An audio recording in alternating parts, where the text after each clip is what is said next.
भगवान श्री कृष्ण के माथे पर सजाया जाने वाला मोरपंख जितना खूबसूरत दिखता है उससे कहीं ज़्यादा प्रभावशाली है, क्योंकि इनके बिना तो भगवान श्री कृष्ण जी का श्रृंगार ही अधूरा है, उनका पूजन ही अधूरा है। घर में मोर पंख रखने से बुरी शक्तियों का नाश होता है। तो मोर पंख से जुड़े कुछ अचूक टोटके और 4 जगह घर में मोर पंख जरूर रखना चाहिए। अगर आप 4 जगहों में से कोई एक जगह भी रख लेते हैं तो आपका घर का वास्तु भी समाप्त होता है और ग्रहों के जो बुरे चाल हैं उनसे भी आप बचे रह सकते हैं।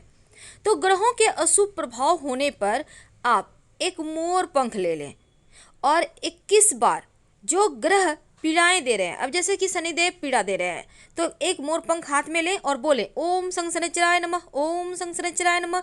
21 बार बोले और इसे जो मोर पंख है, इस मोर पंख को हल्का सा पानी में डुबोकर पूरे घर में छिड़क दें और इसके बाद इस मोर पंख को ऐसे जगह छुपा कर रख दें जहाँ किसी के आते जाते नजर ना पड़े। देखिएगा आपका शनि शांत हो जाएगा, बिगड़ा हुआ शनि एकदम से आपके अनुकूल फल देने लगेगा। अब कभी कभी क्या होता है, घर में आकस्मिक तरक्की रुक जाती है, आकस्मिक रूप से बाधाएं आ जाती है, जो भी आपके घर में आप कमाते हैं वो बस खर्च होते चले जाते हैं। तो ऐसे में एक छोटा सा काम करें, अपने घर के मुख्य दरवाजे के अंदर, याद रखिए घर के मुख्य दरवाजे के अंदर ठीक ऊपर बीचों बीच, दरवाजे के ऊपर लेकिन घर के अंदर से गणेश जी की तस्वीर लगाएं। अब ये गणेश जी की तस्वीर छोटा बड़ा आपके ऊपर है, लेकिन तस्वीर की पीठ हमेशा घर से बाहर होनी चाहिए, क्योंकि गणेश जी की पीठ में दैवता का निवास है। और इसके बाद गणेश जी के माथे पर 3 मोर पंख लगा दें। पूरे घर का वास्तु दोष भी समाप्त होगा और तरक्की करने के नए रास्ते भी खुल जाएंगे। कभी कभी क्या होता है, कुंडली का राहु ही बिगड़ जाता है, जीवन में बहुत परेशानियां देता है।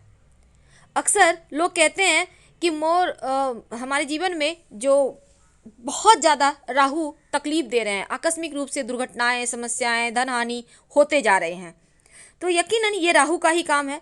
अगर आपका कुंडली में राहु का दोष हो तो मोर पंख हमेशा अपने पर्स में, अपने पॉकेट में, बटुए में रखें। महिला है, पुरुष है, हर कोई, राहु दोष समाप्त हो जाए, कार्यों की बाधाएं समाप्त हो जाएगी। अब बच्चे हैं, बार बार नज़र लग जाते हैं, आप सोचते हैं पता नहीं क्यों बच्चा पढ़ता नहीं है, खाता पीता नहीं है ढंग से, तो इस आप क्या करेंगे, अगर आपको लगे कि आपके घर परिवार को अक्सर नज़र लग जाता है, तब आप अपने घर के मुख्य दरवाजे के पास ऐसी जगह मोर पंख लगा दें कि जैसे ही लोग आपके घर में आते हैं सबसे पहले नज़र मोर पंख पर ही पड़े। नज़र दोष उनका वहीं ख़त्म हो जाएगा और आपके घर में आकर आप लोगों का बुरा वो नहीं कर पाएंगे, या फिर उनकी दृष्टि में जो बुरी चीज़ें हैं वो मोर पंख सोख ले जाएगा।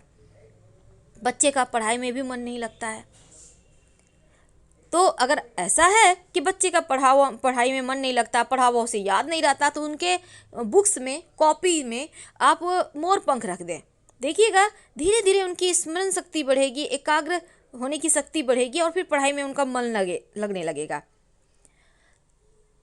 तो कभी ऐसा भी होता है कि दुश्मन बहुत परेशान करते हैं, कई बार तो घर के लोग ही दुश्मनी करते हैं, साथ में रहेंगे, प्रेम से बात करेंगे, लेकिन आपके लिए कभी अच्छा सोचेंगे भी नहीं। अब ऐसे दुश्मनों से मुक्ति पाने के लिए एक छोटा सा प्रयोग, ये मोर पंख का प्रयोग आपके दुश्मन की बुद्धि बदल देगा। हनुमान जी के मंदिर में जाएं किसी भी दिन, हनुमान जी के मस्तक का सिंदूर थोड़ा सा उंगली में ले लें और अगर मंगलवार शनिवार हो तो ज़्यादा अच्छा, लेकर उस मोर पंख पर दुश्मन का नाम लिख दें और अपने घर के पूजा स्थान पर रख दें या मंदिर में ही रख दें। अगले दिन सुबह अर्ली मॉर्निंग सुबह सुबह उठिए और उसे लेकर बहते हुए जल में प्रवाहित कर दें, पीछे मुड़कर मत देखिएगा, शत्रु शांत हो जाएगा। कई बार बहुत कोशिश के बाद भी आपकी मनोकामना पूर्ण नहीं होती, काम में बार बार अड़चने आती है, तब ऐसे में अगर जीवन में प्रेम खो गया हो, वैवाहिक जीवन में समस्या, आपके जो लव है उनके साथ आपकी नहीं बन पा रही, तब आप भगवान श्री कृष्ण राधा जी के मंदिर में जाकर एक मोर पंख उनके माथे पर सजाकर छोड़ दें। 40 दिनों तक वहीं पर रहने दें और 40वें दिन आप वो मोर पंख लाकर अपने बेडरूम में रख लें। प्रेम बढ़ेगा, खुशियाँ बढ़ेगी। जो पति पत्नी में अनबन है वो अपने घर के बेडरूम में पूरब या दक्षिण पूरब दिशा में मोर पंख रखिए, या फिर दीवार में मोर पंख आप लगा दें, या फिर मोर पंख का पंखा लाकर आप अपने घर में सजा दें। ये उपाय करने से आपके रिश्तों की मुश्किलें दूर होती हैं। अगर आपके छोटे बच्चे हैं, बार बार नज़र लगते हैं, तो उनके तकिए के कवर में मोर पंख डाल दें, उनके तकिए के नीचे मोर पंख डाल दें, उनके बेड के नीचे मोर पंख डाल दें, आपके बच्चों को नज़र नहीं लगेगी। क्योंकि मोर पंख लक्ष्मी, सौभाग्य, खुशहाली, धन धान्य और संपन्नता के लिए पूजनीय है और मोर के पंखों का प्रयोग माँ लक्ष्मी की इन्हीं विशेषताओं को हासिल करने के लिए किया जाता है। तो मोर पंख को अगर आप बांसुरी के साथ घर में रखें भगवान श्री कृष्ण के पास, तो तस्वीर ये जो आप रख देते हैं उनकी तस्वीर के पास, तो रिश्तों में प्रेम बढ़ता है, सुख बढ़ता है, सौभाग्य बढ़ता है, खुशहाली आती है। मोर पंख जितना खूबसूरत दिखता है ना, उतने ही काम का है। अगर ग्रहों का अशुभ प्रभाव ज़्यादा परेशान करे, तब आप प्रयोग मोर पंख का जरूर कीजिएगा। वैसे तो हर धर्म में मोर पंख का इस्तेमाल करने का विधान है और मोर पंख का टोटका दुश्मनों को जो वो आपके ऊपर परेशानी डाले हुए हैं या आपके जीवन में परेशानियां क्रिएट करते हैं, तो वो खुद ही अपने जाल में फंस जाएंगे। अगर हमेशा ही बिजनेस में नुकसान हो, बेवजह का पैसा खर्चा हो, परेशानी बढ़ जाए, तो आप अपने घर और दुकान में पूरब दिशा में मोर पंख एक लगा कर रख दें। आप चाहें तो फ्रेम कराकर भी रख सकते हैं। नकारात्मकता खत्म होगी, लक्ष्मी आती है, क्योंकि मोर पंख जहाँ रहता है वहाँ सिर्फ सकारात्मक ऊर्जाएं आती हैं। और अगर लाख कोशिश करने के बाद भी बार बार काम अटकते हो, मनोवांछित फल नहीं प्राप्त हो रहे हो, तो मोर पंख का प्रयोग जरूर कीजिए और अपने घर में ला के रखिए। तो पहला मोर पंख आपको ला के रखना है अपने गणेश जी के तस्वीर के ठीक ऊपर। कहाँ रखना है? घर के मुख्य दरवाजे के अंदर की तरफ से गणेश जी लगाने हैं और उन्हीं के माथे पर मोर पंख सजाना है। दूसरा, आपको ऐसे जगह लगाना है कि आते जाते लोगों का नज़र पहले मोर पंख पर पड़े, बाकी अन्य चीज़ों पर। तीसरा, आपको मोर पंख अपने भगवान जो आपने पूजा स्थान पे भगवान की तस्वीर रखी है वहाँ पर बांसुरी और मोर पंख भगवान श्री कृष्ण को भेंट करके वहीं पर रखें। और चौथा, आप अपने बेडरूम में रखें। तकिए के नीचे रखने से बच्चों के लिए बढ़िया होता है।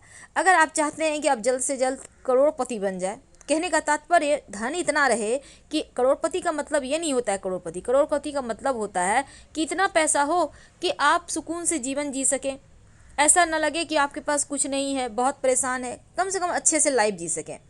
तो ज्योतिष में कहा जाता है कि जहाँ पर आप पूरे परिवार के लोग एक साथ इकट्ठा होकर बैठते हैं, वहाँ पर मोर पंख रख दें। आप चाहें तो अपने टेलीविज़न के पीछे से सजा सकते हैं, हमेशा ही नज़र पड़ेगा। धीरे धीरे देखिएगा, धन आते रहता है, क्योंकि मोर पंख का नियमित दर्शन करने से प्रेम बढ़ता है, सकारात्मक ऊर्जा बढ़ता है, घर का हर सदस्य करोड़ों कमाने लगता है, कामयाब हो जाता है। तो छोटे छोटे प्रयोग तो हैं, लेकिन पूजा स्थान पर अगर आप के घर में, जैसे कि देखिए बहुत सारे देवी देवताओं को मोर पंख सजाया जाता है। जैसे शिव जी के माथे पर, गणेश जी के माथे पर, आप अपने पूजा स्थान पे सभी देवी देवताओं के माथे पर मोर पंख सजाइए। अगर हनुमान जी हैं उनके माथे पर सजा दें। तो ऐसा करने से क्या होता है, लक्ष्मी प्राप्त होती है और लक्ष्मी स्थिर होती है। लेकिन एक खास बात हम आपसे साझा करना चाहेंगे, संतान प्राप्ति के लिए मोर पंख का जो बीच वाला आँख वाला हिस्सा होता है उसको कट करके लड्डू के अंदर डाल के और उसको खिलाया जाता है। जिस महिला को संतान प्राप्त करना है, शीघ्र ही संतान प्राप्ति का वरदान मिलता है, ऐसा हमारा तंत्र शास्त्र कहता है। हम आपसे विदा लेते हैं। हर हर महादेव। धन्यवाद। जानकारी अच्छी लगे तब लाइक कर सब्सक्राइब करें, अपनों से शेयर करें और कमेंट में हर हर महादेव जरूर लिखें। धन्यवाद।